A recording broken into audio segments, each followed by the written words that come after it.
The small town finally came into sight after the 2-hour drive from Portland. She'd been raised nearby, but the beauty of the area never ceased to amaze her. The trees with their large brown trunks were greener than anything she'd ever seen, as they swayed in the light breeze of the first day of fall. She'd always lived in the city, but had enjoyed an occasional trip to a state park for picnics or camping with friends. Looking around the small town, she realized this was no picnic. She was here to stay. She pulled into the small grocery store and looked up at the sign. The words O'Neill Grocery hung in new red letters over the white 2-story building. The large windows looked into a quaint little store, and she could see people coming and going inside. There were several checkout lanes in the front, and when she pulled into the front parking spot, every eye turned her way. What was she doing here? She closed her eyes and leaned her forehead on the steering wheel. The memory of those 2 men, their hands outstretched, walking slowly towards her with laughter in their eyes, made her shiver.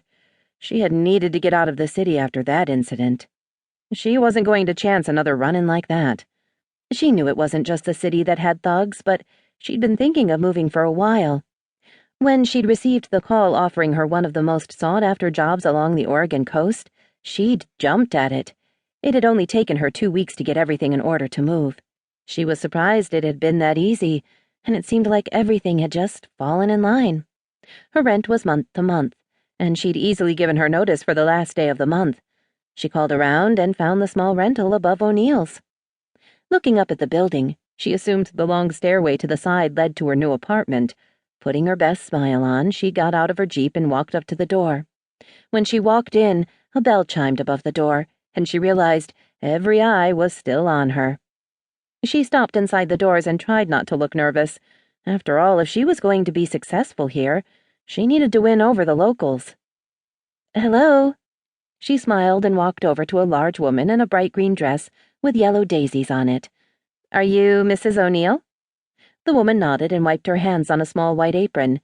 "You must be Amber Kennedy, my new tenant." The last part was said more to the crowd than to Amber herself. Amber noticed several of the customers' heads turn as they started talking quietly. She smiled and shook the woman's outstretched hand. "Yes, I've just driven into town. Is this a bad time to show me the apartment?" "No, not at all." She turned to a frail-looking woman who had been straightening up a few boxes near the front door. "Janice, would you watch the store for me for a few minutes?"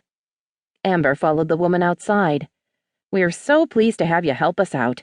I know the Jordans have had their hands full since Lacey and Ian both got married. Lacey's been busy at home with the little one and can't seem to get enough time down at the Golden Oar. Ian, well, he's a superman, and with Allison working from the house, he has more time, but he just doesn't like to run the place. He always left the business side to Lacey."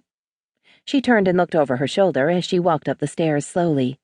"Lacey's always been the one with the business smarts in that family, at least for the restaurant. Knows how to run the restaurant and the whole family, if you ask me." She turned and walked up the rest of the stairs. "You'll enjoy working for them, sure enough." She took a set of keys from her dress pocket and opened the door. Amber walked in and smiled. The place was larger than she'd imagined.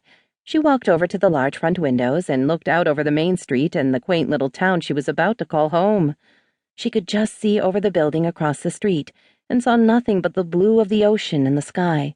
She could make out boats as they came and went in the small port. She turned and looked at the room. Older hardwood floors creaked under Mrs. O'Neill's weight.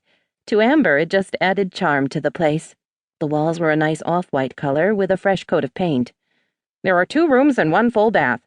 The kitchen has new appliances, just replaced last year after Toby moved out.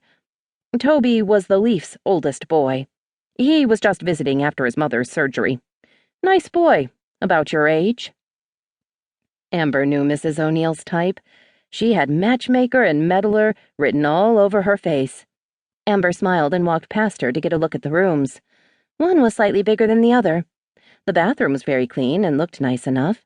She could just imagine spending some quiet time alone in the white standard tub, relaxing.